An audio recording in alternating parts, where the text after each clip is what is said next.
Ahoy there, Captain Benzie here, coming at you with another video from inside the EVE Echo's final test. Today we are looking at one of the most famous, popular and instantly recognisable ships in the entirety of New Eden, the Caldari Battlecruiser, the Drake. Now before we jump in on this one, if you do enjoy the video, let me know by hitting like on it, subscribe to the channel for all things EVE Echoes, and ding that notification bell so that you know when the next video goes live. Let me know what topics you'd like to see me cover in future videos. Is there a particular ship that you want to see me try? Is there a particular question you have you'd like me to answer? Let me know in the comment section down below, or come find me on the social media channels shown along the bottom of your screen now, especially of course the Catskull Cartel Discord. The public channels are open for everyone who wants to talk about anything EVE Echoes. We do have a lot of fun, we bounce back and forth, and we're always happy to help in any way, shape and form that we can.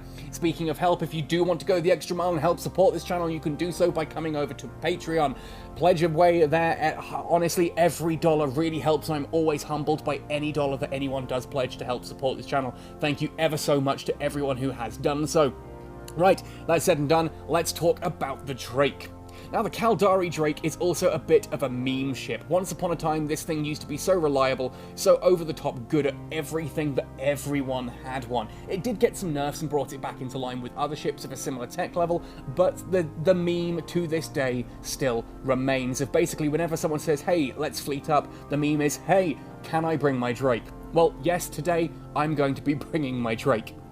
Now, if we look at its fittings, it is a battlecruiser. It's got one drone tube, it's got 7 high slots, 3 mid slots, 5 low slots, and 3 of each rig, with a roll bonus of 25% missile and torpedo velocity for medium missiles and torpedoes, and a +1 command burst module slot.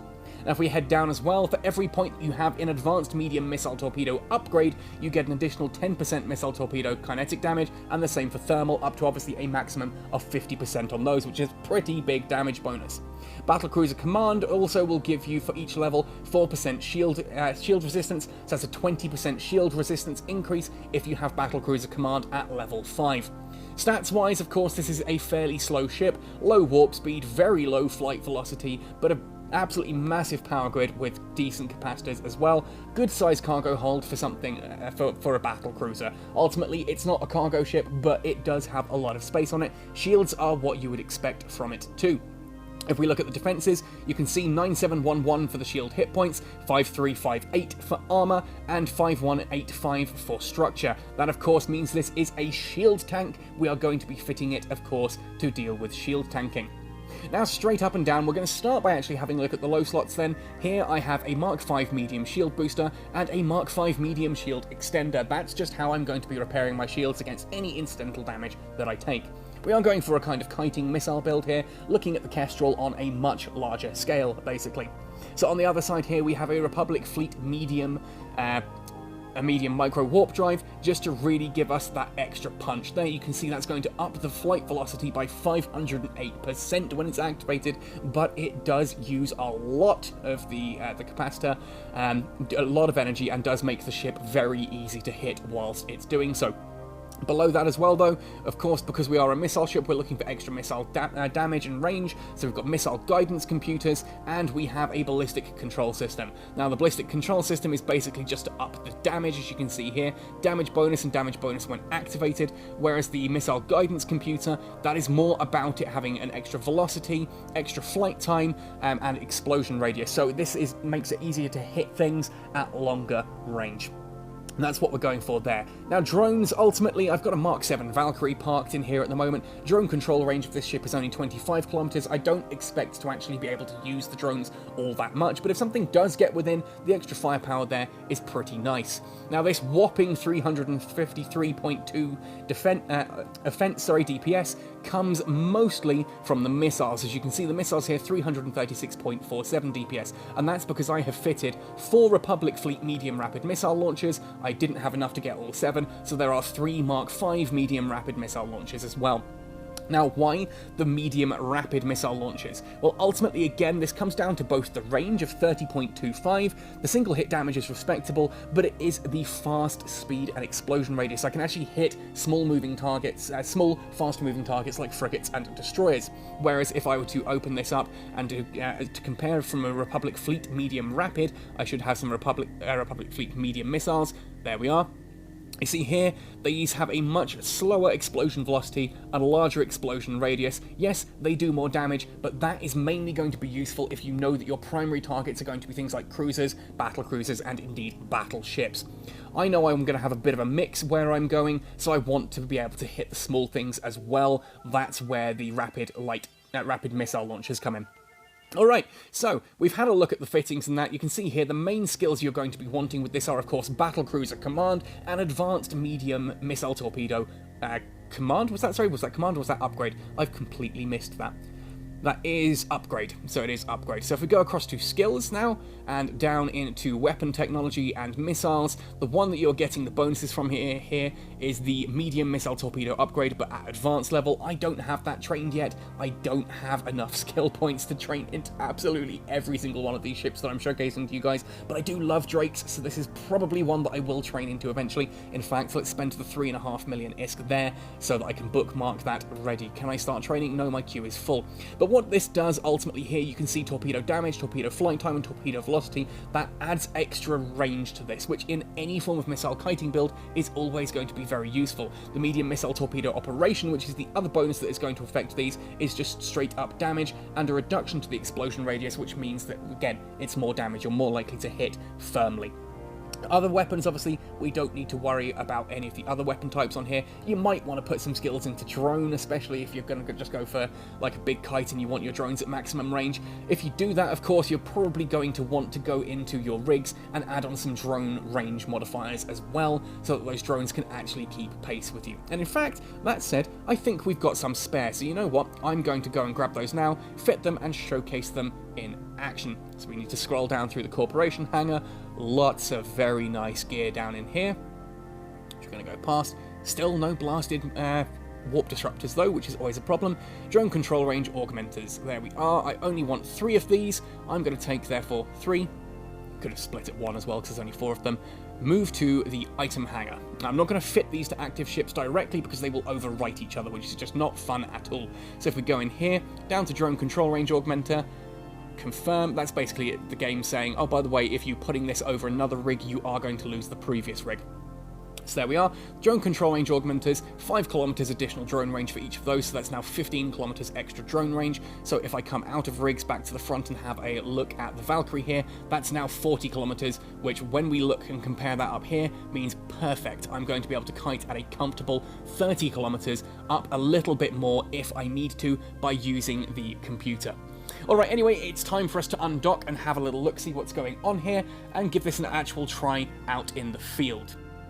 So now that we're actually out in space, I've grouped up all of my items together. You can see there the 3-2-2 for the turrets. I would normally go 2-2-2 and 2 as possibly, group up in pairs of 2, but because obviously I've got the Republic fleet and the Mark 5s, I've left the Mark 5s kind of doing their own thing in a group of 3.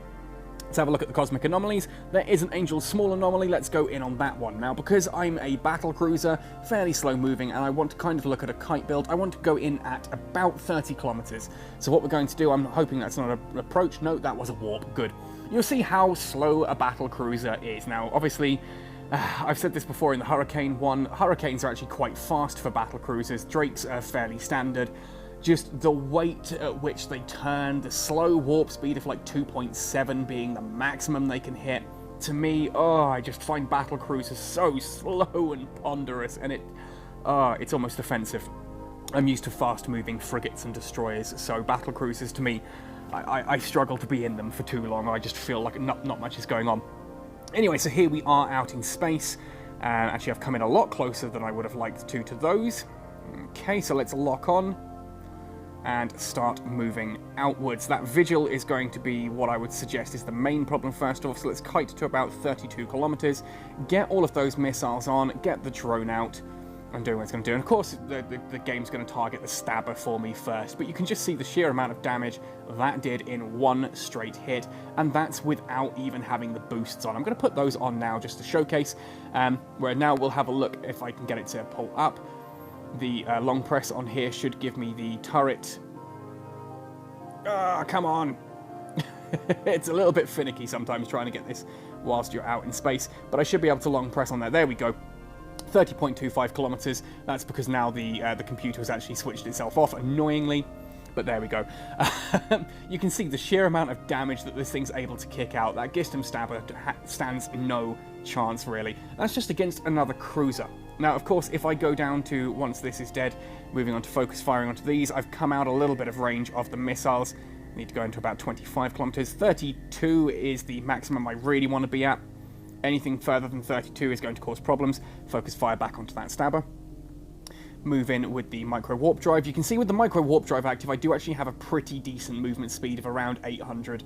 In fact, almost up to 900 on the on velocity, but it does really chew capacitor, so I need to turn that off and leave it there for a moment. Now what I'm going to do here against the Gisty Thrasher, I'm going to leave the Vigil kind of doing its thing, but I do want to try and send the... There we go. It's already destroyed it. I was going to try and send the drone in to do its thing there, but these are going to be long dead beforehand. And you see this is quite comfortable taking out the little guys as well. Does have quite a slow lock-on though, especially against frigates here like the Burst. You can see how long that's taking just because of how those actually are. Now if I tap on the computers again, see if I can't get actually the full thing to come up here. No, it's still not going to allow me to do it. There we are. You can see I actually go up to 44.02 kilometers with both of those active, which allows me to hit that slasher from a bit of an extra distance, which is always nice, you know, just being able to kite at that. Of course, if I have skills, I can go up a little bit further. Don't know why the drone's not... drones, because it's at 35, isn't it? There we are. That's going to go in, start pulling that Stabber down. We are going to move across to those bursts, especially the one that's getting nice and close.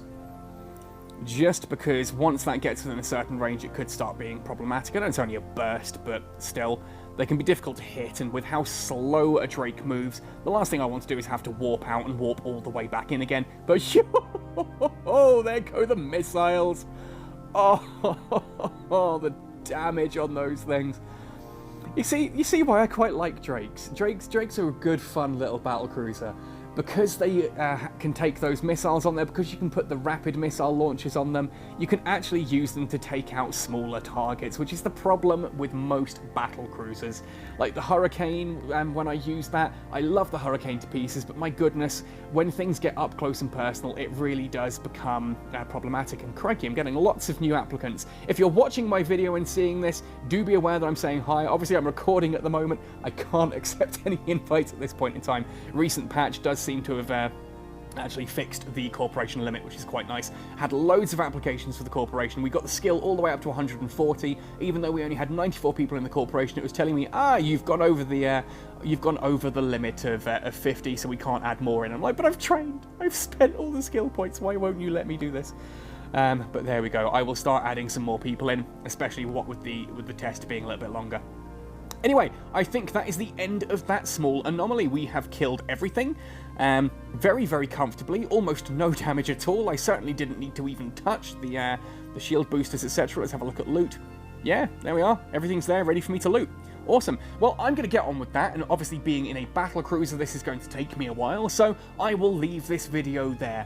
I hope you've enjoyed this, I hope you find it useful. Drakes, to me, are one of the most reliable and simple to use battlecruisers out there. They kick out a whole ton of damage, they can hit and destroy other cruisers quite comfortably, they can deal with frigates and destroyers, which a lot of cruisers can't. They can actually, as well, if you know you're going to be going up against things like other battlecruisers and battleships, just dock up, change into a set of like the actual medium missile launchers, and suddenly you can deal with those as well. So I hope this has inspired you to try out a Drake. I do wholeheartedly recommend them, especially if you like your missile builds. They're great fun. I'm not a huge fan of Caldari for the most part, but they are probably my second favourite empire.